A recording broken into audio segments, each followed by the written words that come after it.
Well, I'm joined now by Charles Pittar. He's the chief executive of Juwai.com, one of China's largest property portals connecting Chinese buyers to international markets. Welcome to the programme there. Now, we know yours is a property firm, so tell us just how much have you seen Chinese demand for overseas property impacted by all of these events of the last few weeks?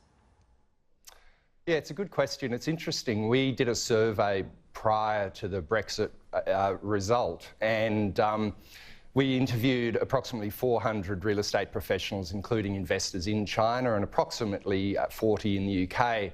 And the results of that survey suggested that the Chinese, from Chinese perspective, they're probably going to hold off on any investment decision until after the Brexit vote. But post the Brexit vote, the indications were the Chinese were actually more interested in UK property than before. And it was a much more optimistic picture than that painted by the domestic audience in the UK that was interviewed.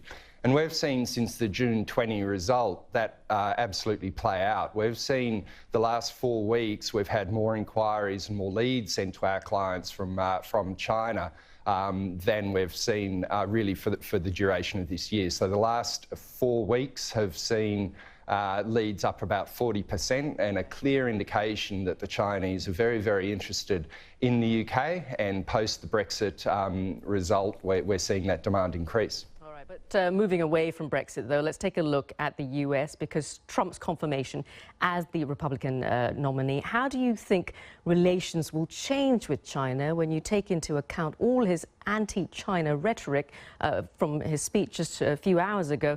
Is there a fear now amongst Chinese investors that perhaps if Trump is elected, the US would potentially be off limits for both property as well as foreign investment? Well, it's a complicated question and obviously a complex answer. What I'd say is when we look at the demand from our property portal in China globally, the US is the biggest market, so 40% of the inquiries we get are for the US market, but it's very much a global market.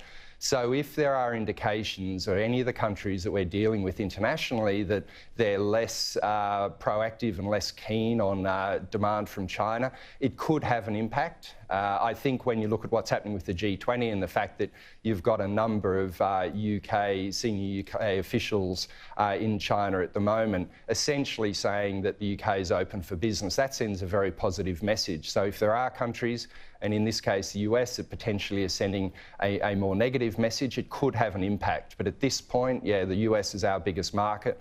We've seen no impact as yet, of course, but we'll certainly be watching that very carefully. All right, thanks for joining us there, Charles Pittar in Singapore from Juwai.com.